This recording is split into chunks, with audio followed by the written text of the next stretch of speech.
ഇന്ന് തയ്യാറാക്കാൻ പോകുന്നത് മുട്ടത്തോരനാണ്. മുട്ടത്തോരന് ആവശ്യമായിട്ടുള്ള 3 സവാള ചെറുതായിട്ട് അരിഞ്ഞതെടുത്ത് വെച്ചിട്ടുണ്ട്. ഇനി ഇതിനാവശ്യമായിട്ട് 4 മുട്ടയാണ്, 4 കോഴിമുട്ടയാണ് എടുത്ത് വെച്ചിട്ടുള്ളത്.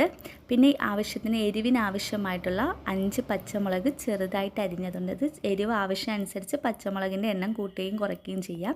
ഒരു പാത്രം അടുപ്പത്ത് വെച്ചിട്ടുണ്ട്. അതിലേക്ക് 2 സ്പൂൺ അളവിൽ വെളിച്ചെണ്ണ ഒഴിച്ചിട്ടുണ്ട്.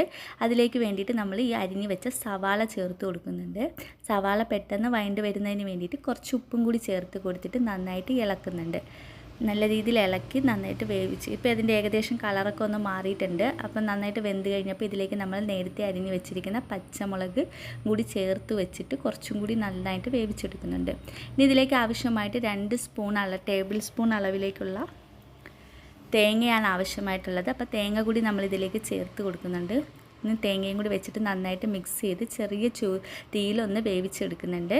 ഇനി നമ്മൾ ആ സമയം കൊണ്ട്, അത് വേവുന്ന സമയം കൊണ്ട് ഇതിലേക്ക് ഒരു ഗ്ലാസ്സിലേക്ക് 4 മുട്ട പൊട്ടിച്ച് എടുത്തിട്ടുണ്ട്. ഈ മുട്ട ഇതിലേക്ക് ഒഴിച്ചു കൊടുക്കുകയാണ് ചെയ്യുന്നത്. എന്നിട്ടിത് നന്നായിട്ട് ഇളക്കി മിക്സ് ചെയ്ത് കൊടുക്കണം. കൈ എടുക്കാത്ത രീതിയിൽ നന്നായിട്ട് ഇത് മിക്സ് ചെയ്ത് കൊടുക്കണം. തീ കുറച്ച് വെക്കണം. തീയും കുറച്ച് വെച്ചിട്ട് നന്നായിട്ട് ഇത് മിക്സ് ചെയ്ത് ഇപ്പോൾ ഏകദേശം കണ്ട അതിൻ്റെ മുട്ടയൊക്കെ നന്നായിട്ട് വെന്തിട്ട് നന്നായിട്ട് ചിക്കി എടുക്കുന്ന രീതിയിൽ എടുത്തിട്ടുണ്ട്. ഇത് നമുക്ക് വളരെ സിമ്പിളായിട്ട് തയ്യാറാക്കാൻ പറ്റുന്ന ഒരു മുട്ടത്തോരൻ തയ്യാറായിട്ട്.